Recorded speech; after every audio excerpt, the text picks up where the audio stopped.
What's good, y'all? Welcome back. It's been a little minute since we've done a recap video, but it's getting towards the end of the season and the NBA is getting wild.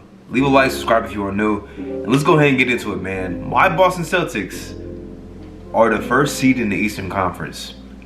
That is not a sentence I thought I would be saying in mid-December when this team just could not seem to close games, but everything has flipped for this team. I made a video on them a couple weeks ago, so I shouldn't really dive back into it too much because they just still been playing the same brand of basketball, if not better since that point. The defense has really just been off the charts. They've been beating teams by 20 plus points, it seems like, every single night, which is very impressive. Jason Tatum's been in his bag. Jaylen Brown's been playing really well, especially I think over like the last 5 games. He's averaging like 28 points, super efficient.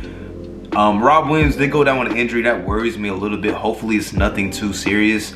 They said he's going to get tested Monday morning, so hopefully the reports come back fine and it's nothing that's going to be too long term. But still, the team has been very successful, man, and I'm excited, but I'm also worried about this team being the top seed because, of course, you got the Brooklyn Nets, who we're going to talk about in a few seconds, but the Brooklyn Nets are potentially going to be a 7 or 8 seed, and to play them in the first round is just not a lovely sight. But shout out to my Celtics. Beating up on the Timberwolves, who have also been playing probably some of the best basketball in the NBA. Maybe other than the Celtics, they've been one of the hottest teams in basketball. So to be able to beat them by 20 plus points, impressive win, man. Shout out to the Jays. They combined for 65 points. Rob Will, hopefully everything's cool. But the Celtics, #1 in the East. Okay, so we got to talk about LA. We got to talk about LA because it's a legit possibility that they might not make the play-in. And given everything that's happened this season, it's definitely it's crazy that we're even to this point where the Lakers might not even make the play-in tournament. I think they're like a game and a half, maybe a game up on the San Antonio Spurs, so there's not a lot of wiggle room for them at all to lose that many games. And then LeBron rolled his ankle tonight. Not a good sight. They blew a 23-point lead to the Pelicans, who they're fighting for play-in positioning with. I think they were tied, heading into this game. Big win for the Pels. But man, the Lakers, their season might be doomed, man. I think we're to the point where people have to stop being delusional. I think, like fans and stuff. Even if the Lakers make the playoffs, even if AD comes back, I don't really see this team being anything, in the postseason. This team is just not well constructed. It might be smart for Bron to just shut it down. Like, if that ankle is, he said the state of his ankle is not great. Like, it's actually pretty bad. If that's the case, man, just shut it down.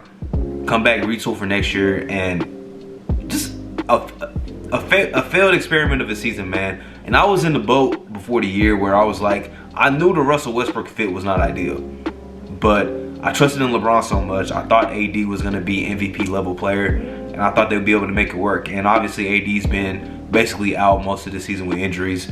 The Westbrook experiment did not work as planned, and LeBron's been amazing, but he's at this age where he shouldn't have to be so amazing to be able to carry this team to wins every single night. So it's unfortunate, man, but shout out to the Pels.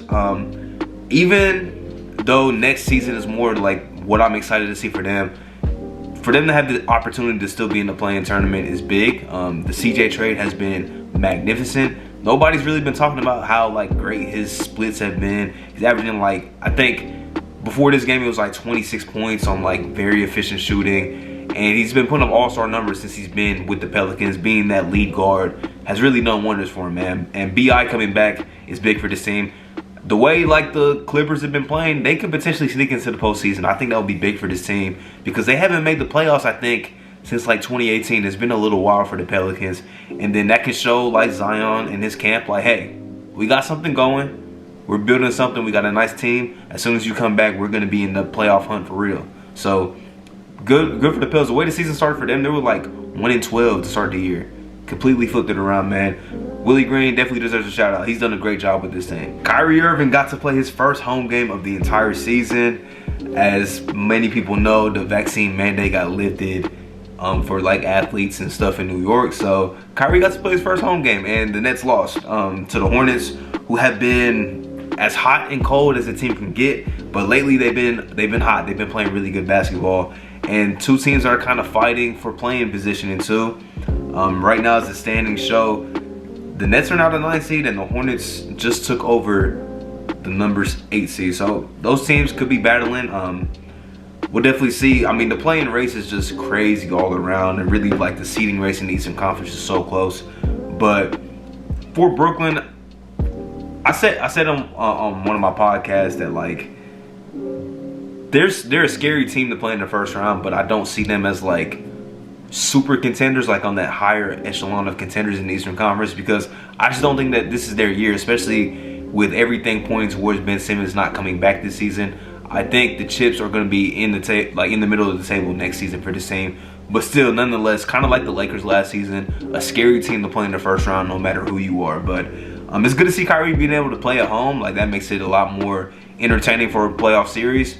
But, you know, they got to handle business. They got to handle business now. And shout out to the Hornets for picking up a big win. Made it this far, and I haven't talked about the Phoenix Suns, man. I made my video the other day on Devin Booker.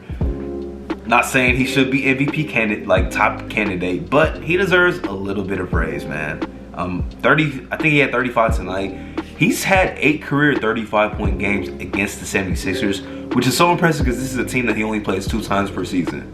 And he's dropped 35 on them. 8 different times, man. He's been on a scoring tear.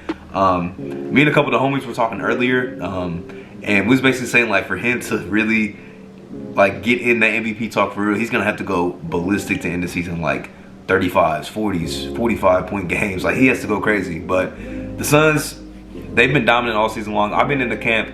I've been saying I think this is by far the best team in basketball, not just because of the record, but the most complete team is the Phoenix Suns.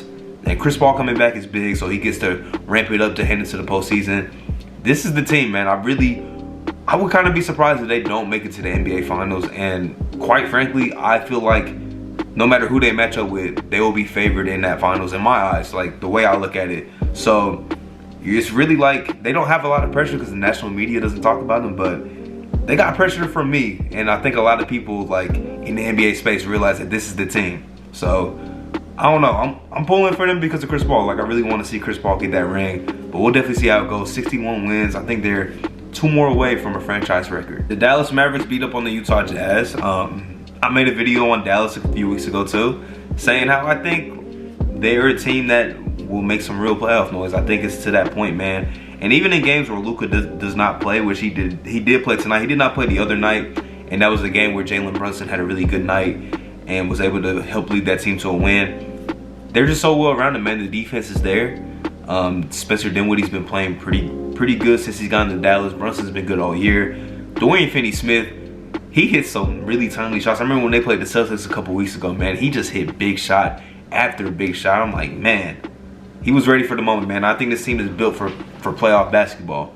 I've given them a lot of praise, man. But I think if they go into that first round matchup against Utah, I'm 100% confident in the Dallas Mavericks pulling off that series, man. And Utah's a team where, man, if they don't make any noise, if they don't make it to the conference finals, it's time to make some major changes. I don't know what that looks like. We'll have to dive into that potentially in the offseason. But major changes have to be made if this team does not make it to at least the conference finals. Other than that, man, I mean, I can't really say too much about the Warriors because Steph's out.